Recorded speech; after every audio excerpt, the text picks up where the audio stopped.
वफ़ाक़ी हुकूमत जी जोड़ जक कीअं कजे? पीपल्स पार्टी नून लीग जे कमेटियुनि जा अलॻि अलॻि इजलास थियल।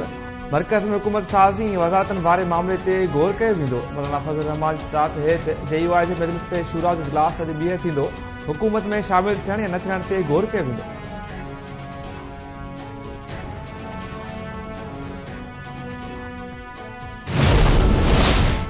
इलेक्शन कमीशन कराची जे 22 क़ौमी असेंबली जे सीटनि ते उम्मीदवारनि जी कामयाबी जो नोटिफिकेशन जारी करे छॾियो।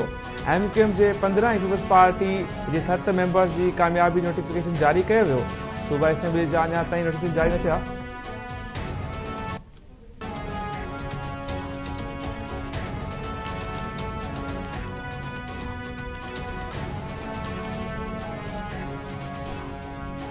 जमात इस्लामी PTI सां इत्तेहाद खां मदद करे छॾी। जमात इस्लामी जे तर्जुमान चयो आहे त तइ कयो वियो हो त क़ौमी सतह ते PTI सां सहकार क़ौमी मुफ़ादनि में हूंदो। तहरीक इंसाफ़ पंहिंजो मौक़िफ़ तब्दील कयो। KP में बि जंहिंसां चाहिनि मामला तइ कनि जमात इस्लामी खे ख़ुशी थींदी। इस्लामाबाद हाई कोर्ट इस्लामाबाद जे 3 क़ौमी तकनि जा नोटिफिकेशन कालादम करार ॾियण वारी दरख़्वास्त ते फ़ैसिलो महफ़ूज़ करे वरितो।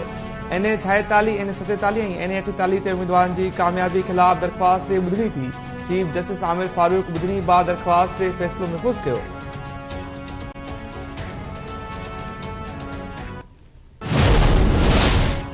चूंडनि में मुबैना दादरनि ख़िलाफ़ JUI जी सॾ ते सिंध में एहतजाज जारी। सखर, कंदकोट, खेरपुर, मटियारी, कंबर, हाला, मीरपुर माथेरो ऐं ॿियनि शहरनि में JUI कारकुननि जा मुज़ाहिरा ऐं धरना। राशिद महमूद सुमरो पारां 16 फरवरी ते सिंध पंजाब दंग ते धरणे हणण जो ऐलान। कारकुननि खे धरण लाइ बिस्तर आणण जी हिदायत। राशिद महमूद सुमरे चयो आहे त सिंधी पंजाब खे मिलाईंदड़ 3 रोडनि ते धरણા हया वेंदा। धांधली ख़िलाफ़ JUI जो एहतजाज अणिलाने मुदे ताईं जारी रहंदो।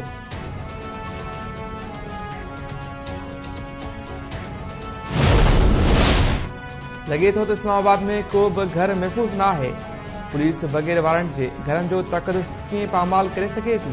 चीफ जस्टिस काज़ी फ़ाइज़ इसार माक्संदे चयो त आवाम जे टैक्स जे पैसनि मां असांखे पघार मिलंदी आहे। जांच ऑफिसर ख़िलाफ़ केस दाख़िल करणु घुरिजे। आर्टिकल 14 जी भञकड़ी थी रही आहे।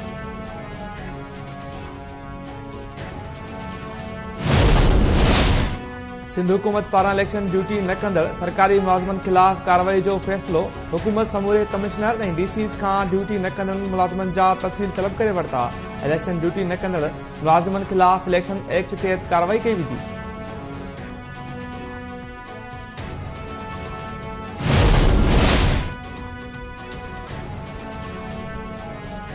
मेरठ में डिग्री कॉलेज वटि छिकताणी फायरिंग वारे केस में गिरफ़्तार PP जे चूंडियल MNA इरफान ज़फ़र लिगारी ऐं कंबर लिगारी समेत 7 ॼणनि जी ज़मानत मंज़ूर। दहशतगर्दी तौर अदालत जो जज मोकल ते हुअण सबबि सेशन जज नशर फिरोज़ जी अदालत जवाबदारनि जी ज़मानत मंज़ूर कई। 8 ॼणा जेल हवाले। सिंध निगरान हुकूमत पारां कमर्शियल रहायशी सनती मक़सदनि लाइ सरकारी ज़मीननि बाबति नई अलॉटमेंट पॉलिसी जो नोटिफिकेशन जारी। लैंड यूटिलाइज़ेशन खाते पारां सुप्रीम कोर्ट ऐं सिंध हाई कोर्ट जे हुकुमनि तहत सरकारी ज़मीननि जी अलॉटमेंट खे शफ़ाफ़ बणाइण लाइ गैर ज़रई ज़मीननि जी अलॉटमेंट बाबति नोटिफिकेशन जारी कयो वियो।